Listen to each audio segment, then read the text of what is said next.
Turning now to Iowa and the bench trial for defendant and registered sex offender Henry Dinkins. Dinkins is charged with first-degree murder and kidnapping after 10-year-old Breasia Terrell disappeared while spending the night at his home back in July of 2020. Now, if convicted, the 51-year-old faces life in prison without the possibility of parole. Here's Court TV legal correspondent Julia Janae with a look at the facts of the case. For 9 months, Iowa communities searched for missing 10-year-old Breasia Terrell. Her smiling face featured on FBI posters nationwide. The last people to see her alive on July 10th, 2020 were inside this apartment complex that Breasia had only visited one time.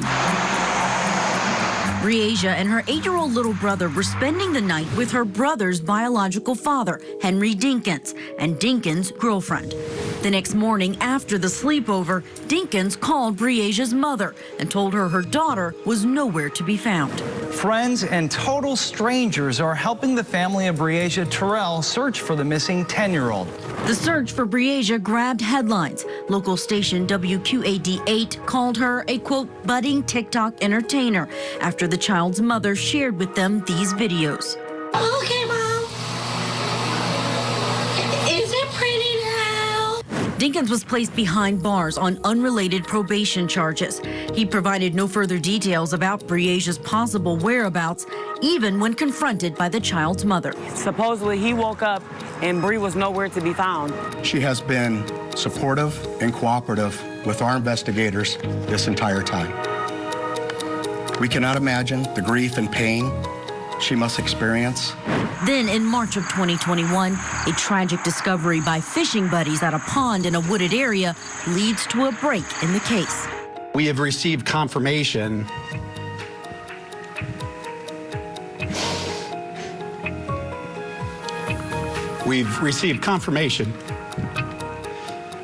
that the remains are those of Breasia Terrell.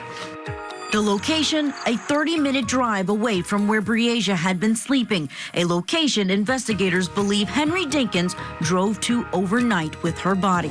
He's charged with kidnapping and first-degree murder. With premeditation, malice aforethought, and intent to kill BT, shot her with a firearm, causing her death. Now, Dinkins' murder trial is going forward, not in front of a jury, but a judge only, after Dinkins, who pleaded not guilty, also waived his right to a jury of his peers. Let's take you into court earlier today as Aisha Langford was called to the stand. This is Breasia's mother. Call on July 10th from Mr. Dinkins at 8:08 a.m. If you could, I'd like to reference you back to State's Exhibit 96-1. Do you have that before you? No, I don't. I just have the schedule.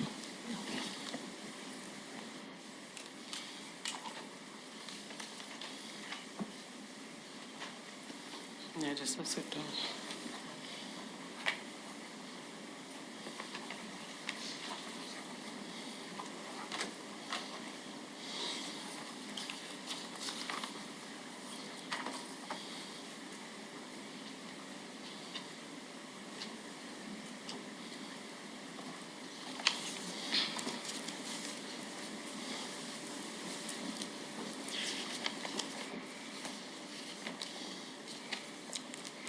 Now, on page 4 of State's Exhibit 96-1, toward the bottom, do you see that first call that would have come in from Mr. Dinkins on July 10th at 8:08 a.m. in the morning? Yes. What was the duration of that call? 0 seconds. All right. From that point moving forward, then, is there a number of telephone calls that appear on page 4 and going into page 5 of your call record? Yes, ma'am. All right. Your Honor, may we publish this? You may. All right.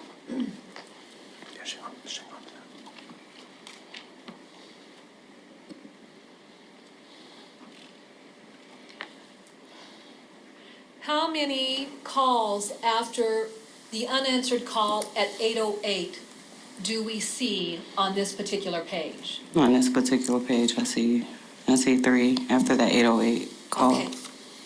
All right. Who is the calling number in that left column? That's actually my number. All right. And then what number are you calling? I'm calling Dinkins' number, the 726-4078. Does this document show that those are all outbound calls from your number to Mr. Dinkins' number? Yes, ma'am.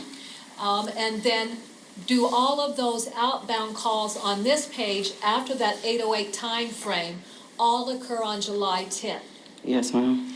If you could then articulate for our record the 3 successive outbound calls that you made and the duration associated with that. So just give us times and then the time that the call lasted.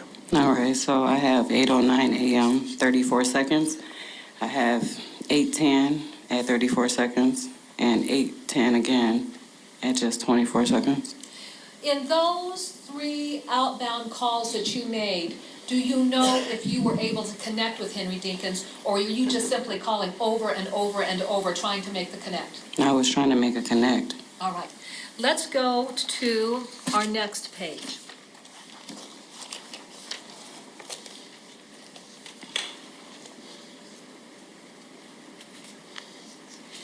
How many highlighted calls then appear on our next page, which I'm going to identify as page 5 of State's Exhibit 96-1, and that would simply be the highlighted calls. How many are we seeing here? We're seeing 6. Okay. Now, let's go back and let's repeat that process if we could. The process of times. Yes. For those 6 calls, who's the calling number in the very first entry? That's my call. I was calling out to Henry. What's the time then that you placed that call to Mr. Dinkins? It was at 8:11 a.m. The duration of that call? 0 seconds. Did he answer? No, he didn't. The next entry, what's the calling number? The calling number is the 563-726-4078. Mr. Dinkins' number? Yes, ma'am. All right. And then what time is that call coming into your phone? It looks about like 8:11. All right. If you were to give us the seconds, your call at 8:11 would be what? 8:11 and what? How many seconds? 120 seconds, that second call. Oh, yeah, no, let me make this clear, just so that we understand the time elapsed.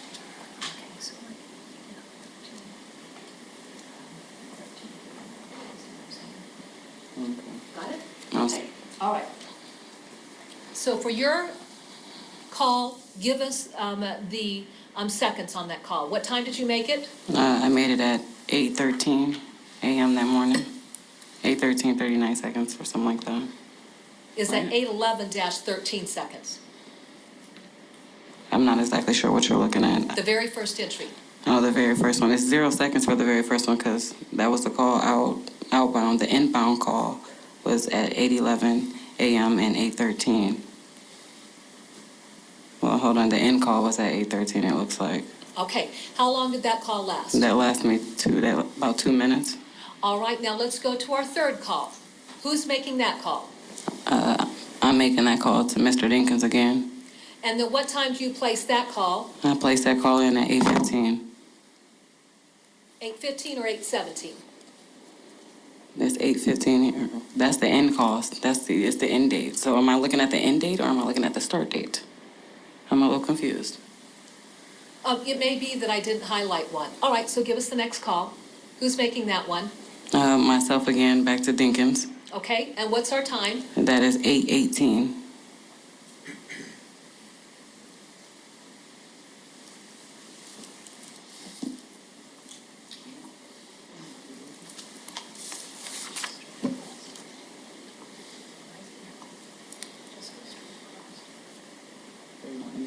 Yes, that's what I want. So the end date time, okay. All right, give me those times. Okay, so All right, so our third entry. third entry was at 8:17. Okay, who's making that call? I'm making that call to Dinkins. Okay, our next highlighted call, who's making that call? That's myself again, reaching back out to Dinkins At what time? at 8:19. All right. And then our next entry, The next entry is me calling Mr. Dinkins again at about 8:26. and then our final entry. That final entry, that was me calling the police. It looks like 326-7979 at 8:35 a.m. All right. And what is the telephone number that's reflected for when you called the police department? The police department number or mine? Oh, 563-326-7979. As we look at the duration of those calls, did you have some conversations with Mr. Dinkins in that series of successive calls? Yes, as to where she might have been and what was actually going on and where was he. Okay. All right. Now, this was hours after, according to him, this girl went missing. He didn't call her until the mother until 8:08 a.m., Michael. So, And didn't make contact until 2-3 minutes later. Not a lot of conversation going on between yeah, the two of them. well, her daughter's missing. All right. We're going to have more of the mom's testimony right on the other side of the break. Stay tuned. Tonight on Closing Arguments, an in-depth look at people accused of plotting to kill their spouses. Lindsay Shiver, California Judge Jeffrey Ferguson, and more. We'll bring in experts to weigh in on these cases of romance turned deadly. Plus, on the docket, a father and son accused of shooting at a FedEx driver are set to stand trial for attempted murder. We'll bring you the details before this trial gets underway. Closing Arguments, tonight at 8/7 Central, only on Court TV.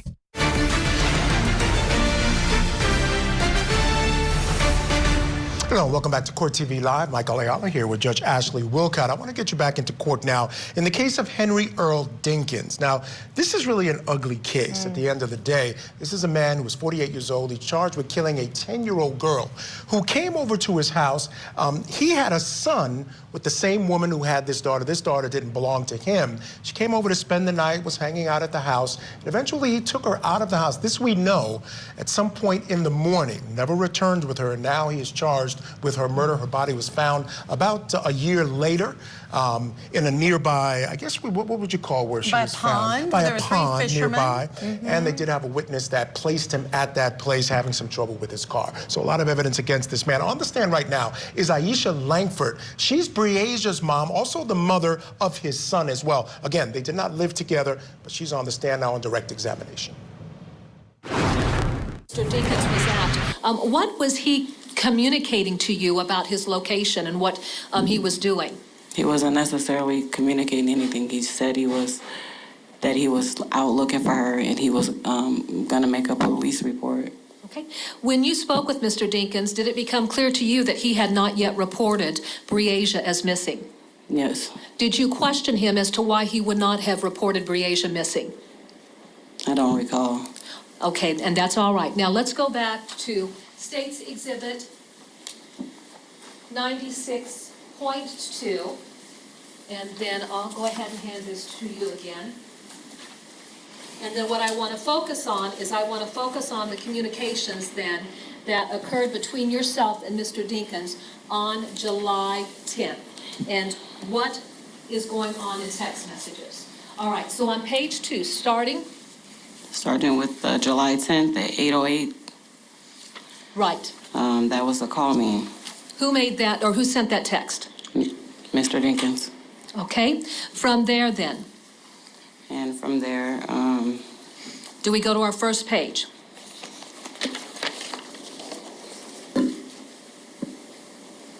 I tried to call him several times and he didn't answer. So then I sent a text message and I just said, just call me. I'm not about to play telephone. What time is that text? It looks like 8:11 a.m. Okay. And then your next communication with Mr. Dinkins? It was at 11:07 a.m. Who's sending the text? That was me. What are you saying? I'm asking him, where is he? All right.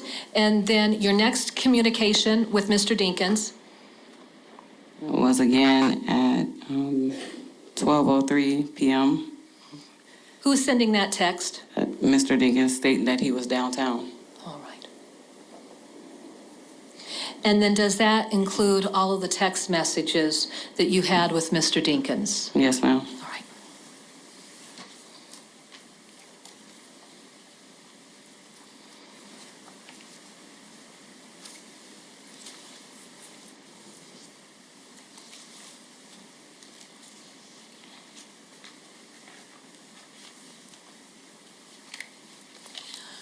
I want to redirect your attention to States Exhibit 95-1 and 95-2. For purposes of the record, what is this exhibit? A work schedule from work. Okay. Does this set forth your work schedule for July 9th and July 10th? Yes, it does. Okay. Now, on States Exhibit 95-1, does it indicate what had been your scheduled shift before changes were made? Yes, ma'am. And then going into 95.2, does it actually show the hours that you would have worked on July 9th and July 10th? Yes. Your Honor, at this time, the state would move to introduce States Exhibit 95-1 and 95-2. No objection. Those exhibits will be admitted. Okay. On States Exhibit 95-1, in that left-hand column, what kind of information is contained in that left-hand column? That's the names of the employees. Does your name appear in that list of employees for a work schedule? Yes, it does. What is the date range for this particular work schedule? It's from July 7th, 2020 to July 13th, 2020 for the week.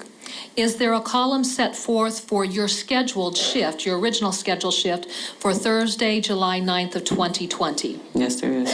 What were you to work on July 9th of 2020? I was to work 10:30 a.m. until 5 p.m. And then is there a column for what was your original work schedule for July 10th? It was for 11 a.m. to 4 p.m. All right. Going to States Exhibit 95-2 then, for July 9th of 2020, does it set forth the times that you would have clocked in and clocked out? Yes. Okay, what time did you initially clock in on July 9th? I clocked in originally at 10:39 a.m. What time did you clock out? I clocked out at 12:59 p.m. Did you have a lunch break at that point in time? Yes, I did. And then what time did you clock in after your lunch break? I clocked back in at 1:33 p.m. And then what time did you clock out on July 9th of 2020? I clocked out at 5:07. Okay.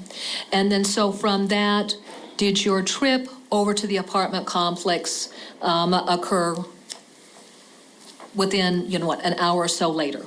Yes. Okay. Now, on July 10th, what does it show as a time that you actually clocked in at? It says that I clocked in at 8:04 a.m.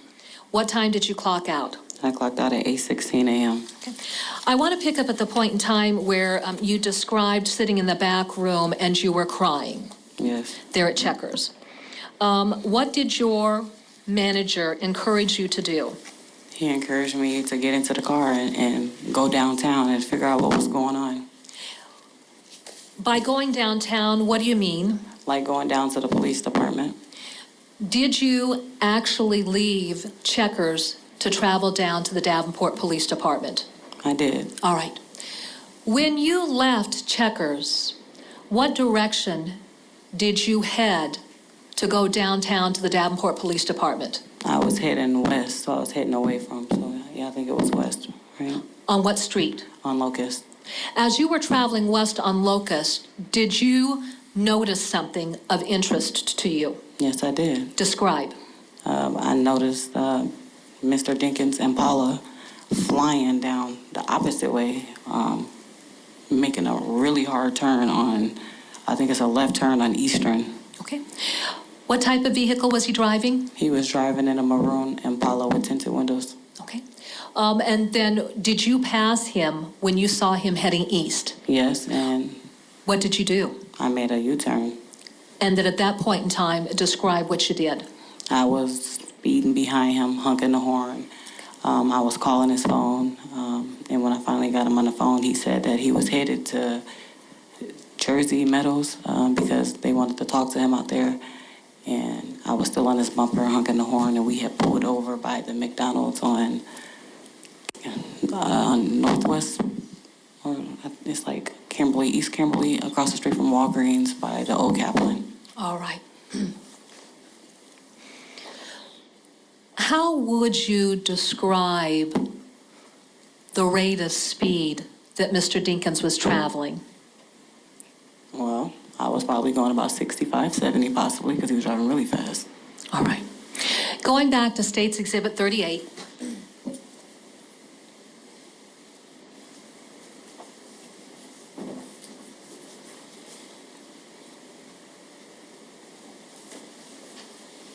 Don't say anything just yet. I want you to come down to this exhibit.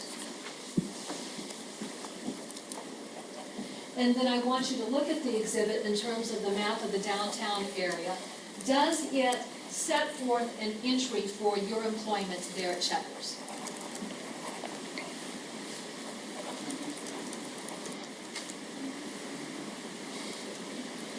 And then do you see an entry for the McDonald's where you would have met with Mr. Dinkins? Okay, don't say anything. What I'm going to do is I'll take you back to the stand, but what I'm going to do is I'm going to have you use a blue magic marker to circle the location of Checkers.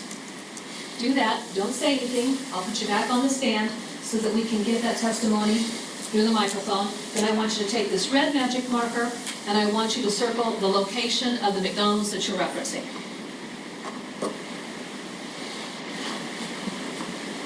Go ahead and take yours on the stand.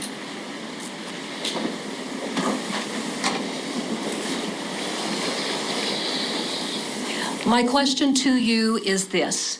Do you see on State's Exhibit 38 the area of Davenport where Checkers is located? Yes. Does that reflect Locust Street and the area that you would have traveled when you were heading to the Davenport Police Department? Yes. Do you also see an entry for the McDonald's on East Kimberly Road? Yes. And does that map reflect... But we just didn't care. Vice on Court TV. Tonight at 7/6 Central. Only on Court TV.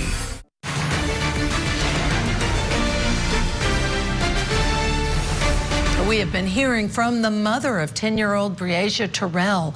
Her body was discovered by fishermen back in 2021, 9 months after she was last seen alive. Henry Dinkins, a convicted sex offender, is charged with kidnapping and killing the girl when she was at a sleepover at his home with her half-brother, who is his son. I'm sorry, Michael. Oh, no, we'll get back into court now. It wouldn't have been a problem. On the stand again, as mentioned before, Breasia's mom, Aisha Langford, and she's basically talking about now a point where she had seen Henry Dinkins the morning that Breasia disappeared, speeding down the road. They made a U-turn, stopped at McDonald's. Let's find out what happened. Henry Dinkins had pulled over and poured bleach on some bushes. Today be the first time you've heard that, right? I wouldn't say that. I just don't recall if it was said. That's all. Okay. This is a pretty important event in your life, right? Right. And I'd like to think you would recall important events in your life. Agreed? Agreed.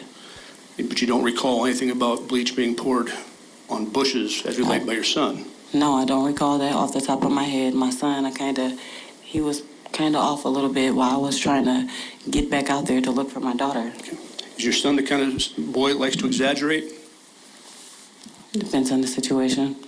What kind of situations does he exaggerate? When he steals something or when he's just telling little movie tale stories. Okay. Not about his sister, though. Okay. He wouldn't lie about that. So we spent a lot of time talking about your phone records. Yes. Okay. And I think I'm going to approach the Elmo here.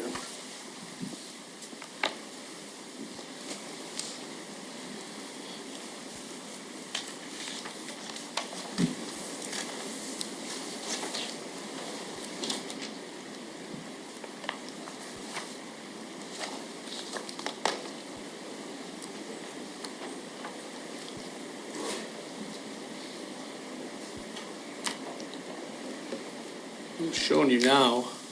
Okay. You see it there? Yes, I see it. This is State's Exhibit 7-6.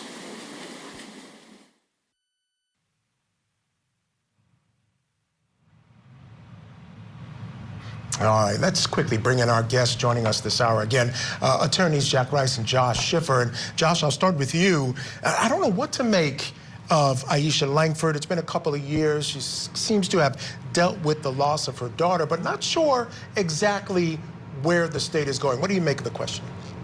I wonder how the emotional connection's working, because it feels very uncomfortable. It feels like there's a lot of trepidation and lack of certainty and comfort, and like almost that there's almost a performance that's been discussed going on.